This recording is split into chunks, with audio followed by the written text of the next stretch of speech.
नमस्कार नमस्कार my dear friends. आपका दिन शुभ हो, आपका दिन मंगलमय हो। भाई ये बात करता हूँ आपसे बहुत प्यारी सी, जैसे कि रोज़ प्यारी प्यारी सुंदर सी कहानियाँ, प्रेरक कहानियाँ आपके लिए लेके आता हूँ। एक बार की बात थी कि एक राजा ने जो है ऐलान कर दिया कि कल सुबह राज का मुख्य द्वार खोला जाएगा और सभी के लिए खोला जाएगा, और अंदर आने के बाद वो जिस चीज़ पर हाथ लगा देंगे वो चीज़ उसकी हो जाएगी। ऐसी बात सुन करके लोगों में बड़ा कौतूहल हो गया और सब विचार करने लगे कि मैं इस चीज़ पर हाथ लगाऊंगा, मैं उस चीज़ पर हाथ लगाऊंगा। किसी ने कहा मैं सोने चांदी पर हाथ लगाऊंगा, किसी ने कहा मैं जवाहरातों पे हाथ लगाऊंगा, किसी ने कहा कि मैं घोड़े पे हाथ लगाऊंगा, किसी ने कहा मैं हाथी पे हाथ लगाऊंगा।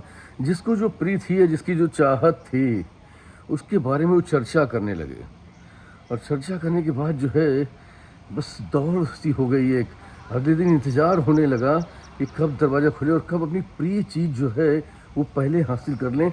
ऐसा ना हो कि वो उनके हाथ लगाने के पहले उनकी प्रिय चीज़ कोई और हाथ लगा दे। इस चीज़ की होड़ थी एक। सुबह दरवाज़ा खुलता है, सारे लोग जो है दौड़ते हुए दरवाजे के अंदर जाते हैं और अपनी अपनी चीज़ों की दौड़ दौड़ के पहले से पहले हाथ लगाना चाहते हैं और विभिन्न चीज़ों पर हाथ लगाना शुरू कर देते हैं। और ये सारी चीज़ें देख करके राजा बैठा हुआ आराम से मुस्करा रहा होता है, देख रहा था सबकी हरकतें क्या हैं। तभी देखता है कि वहाँ से एक लड़की छोटी सी आती है, भीड़ से निकल करके वो राजा की तरफ आना शुरू होती है। राजा सोचते हैं कि बच्ची बहुत छोटी है, लगता है कि जो है ये मुझसे कुछ कहना चाहती है, समझना चाहती है। वो राजा के नज़दीक आती है, राजा को प्रणाम करती है और राजा को ही हाथ लगा देती है। राजा को वो हाथ लगा देती है तो नियमानुसार ये था कि आप जिस चीज़ को भी हाथ लगाएंगे वो उसकी हो जाएगी। राजा सिंहासन पर बैठा था, सिंहासन पर बैठे राजा के ऊपर जब उस लड़की ने हाथ लगा दिया, वो लड़की के लिए सदा राजा उस लड़की के साथ हो गया, उस लड़की का हो गया। जैसा वो लड़की चाहे उससे कह सकती सुन सकती थी, तो राजा ही उसका हो गया। जब राजा उसका हो गया तो राज्य की सारी चीज़ें, सारी वस्तुएं, सारा वैभव, सब कुछ उसका था। दोस्तों, बस यही हमारे साथ होता है और हम गलती कर जाते हैं।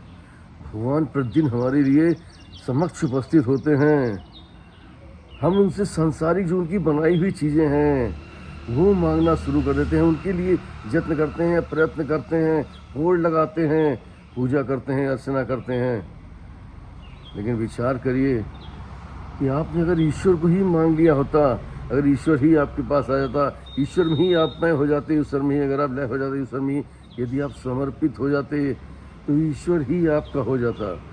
आपको आवश्यकता ही नहीं थी किसी और चीज़ को मांगने की, क्योंकि जो इसका निर्माण करने वाला है जब वही आपके साथ है तो आपको क्या आवश्यकता किसी और की चीज़ की कहने की। महाभारत के युद्ध में आपने देखा था कि बहुत सारी चीज़ें उसने, हाथी घोड़े रथ पालकी सेना, सब कुछ अक्षुणी सेना मांग ली थी दुर्योधन ने। लेकिन अर्जुन ने कहा कि भगवान हमें तो सिर्फ आप चाहिए, मुझे सब नहीं चाहिए। और जब उसने भगवान को साथ लिया तो आप सब जानते हैं उसका रिजल्ट क्या हुआ। तो हम जो है ईश्वर के पास जाते हैं तो प्रयास करिए, ईश्वर में लय होने का प्रयास करिए, ईश्वर को मांगिए, ईश्वर के समझ चाहिए। ईश्वर अपने आप आपकी वो सारी चीज़ें पूरी करने वाला है जो आप चाहते हैं। Wish you all the best. Thank you very much everyday. I love you all. Wish you all the best.